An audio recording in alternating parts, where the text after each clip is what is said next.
Welcome friends. இன்றைக்கி பெரும்பாலும் எல்லாரும் சொல்கிற ஒரே கம்ப்ளைண்ட் மூட்டு வலி பிரச்சனை தான்.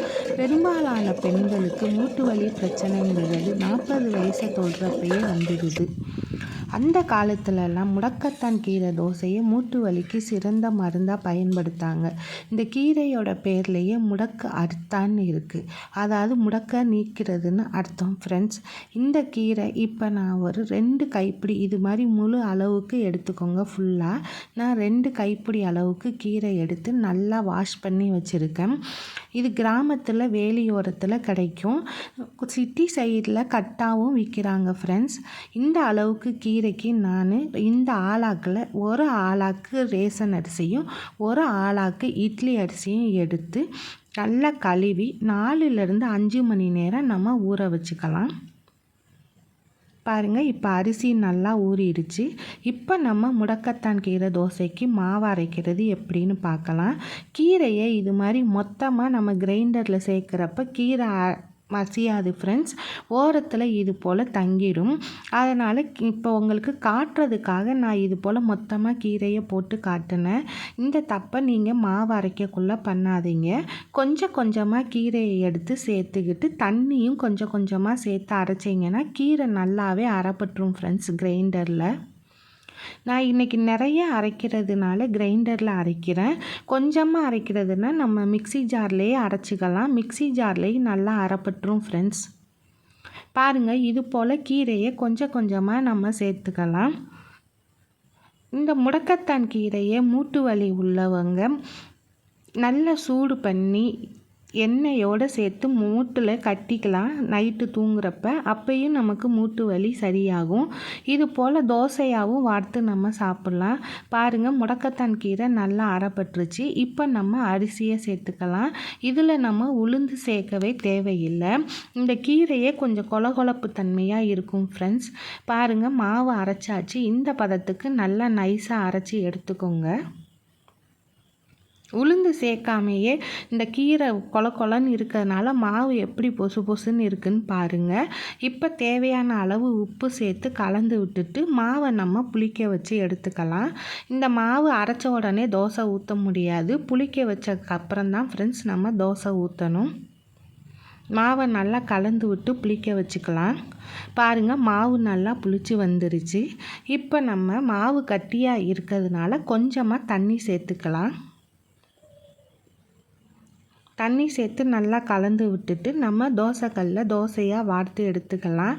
இதுக்கு சைடிஷாக கார சட்னி, பூண்டு மிளகாய் சட்னி, தேங்காய் சட்னி கூட நல்லாயிருக்கும் ஃப்ரெண்ட்ஸ். நான் யூஸ் பண்ணுற தோசைக்கல் இண்டோலியம் தோசைக்கல் ஃப்ரெண்ட்ஸ். இது வாங்கி 13 வருஷம் ஆகுது. நல்லா இப்போ வரைக்கும் வருது ஃப்ரெண்ட்ஸ். தோசை சுட்டதுக்கப்புறம் தோசைக்கல்லை கழுவிட்டு நம்ம எண்ணெய் தேய்ச்சி வச்சிட்டோன்னா தோசைக்கல் நான்ஸ்டிக் கல் மாதிரியே நமக்கு வரும் ஃப்ரெண்ட்ஸ். இந்த தோசையை நம்ம கொஞ்சம் நேரம் மூடி போட்டு வேக வைக்கணும். ஏன்னா இந்த கீரை கொஞ்சம் நல்லா வேகணும் ஃப்ரெண்ட்ஸ். இப்போ தோசையை திருப்பி போட்டு வேக வச்சு எடுத்துக்கலாம். உண்மையில் இது நல்ல டேஸ்ட்டாக இருக்கும் ஃப்ரெண்ட்ஸ். நம்ம கீரை சேர்த்து அந்த கீரை ஸ்மெல்லோ எதுவுமே வராது. முடக்கத்தான் கீரை தோசை நல்லா டேஸ்ட்டாக இருக்கும். பசங்களும் நல்லா விரும்பி சாப்பிடுவாங்க. பாருங்கள், நம்ம உளுந்து மாவு சேர்த்து அரைச்ச மாதிரி எவ்வளோ பொசு பொசுன்னு மாவு சாப்பிட்டா பஞ்சு போல் இருக்குன்னு பாருங்கள். இது குழந்தைங்க முதல் பெரியவங்க வரைக்கும் இந்த தோசையை நம்ம சாப்பிட்லாம். இதில் நிறைய கால்சியம்ஸ் மினரல்ஸும் இருக்குது ஃப்ரெண்ட்ஸ். பெண்கள் கட்டாயமாக இந்த முடக்கத்தான் கீரை தோசையை சாப்பிட்லாம். இதுக்கு தனியாக நம்ம மாவு அரைக்கணுமேனு யோசிக்காமல் நம்ம இட்லி மாவு இருந்தால் கூட இந்த கீரையை கொஞ்சமாக மிக்ஸி ஜாரில் அரைச்சி இட்லி மாவோடு சேர்த்து கூட நம்ம கலந்து தோசையாக ஊற்றிக்கலாம் ஃப்ரெண்ட்ஸ். இப்போ இதுக்கு சைடிஷாக கார சட்னி எப்படி செய்கிறதுன்னு பார்க்கலாம் வாங்க. ஸ்டவ்வில் வானல் வச்சு வானல் சூடானதும் 1 ஸ்பூன் கடலெண்ணெய் சேர்த்துக்கலாம். எண்ணெய் காஞ்சதும் அதில் ஒரு சின்ன துண்டு இஞ்சி 7 பல் பூண்டு சேர்த்து நல்லா வதக்கி விட்டுக்கோங்க. அடுத்ததாக 2 மீடியம் சைஸ் பெரிய வெங்காயம் எடுத்து நீல வாக்கில் வெட்டி வச்சுருக்கேன். 5 தக்காளி எடுத்து இது போல் பாதி பாதியாக நம்ம வெட்டி வச்சுக்கலாம். இப்போ வெங்காயத்தை சேர்த்து நல்லா வதக்கி விட்டுக்கலாம்.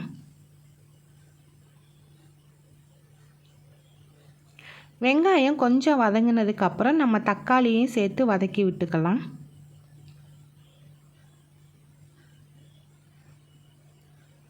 வெங்காயம் தக்காளி நல்லா வதங்கட்டும். இப்போ தேவையான அளவு உப்பு சேர்த்துக்கலாம்.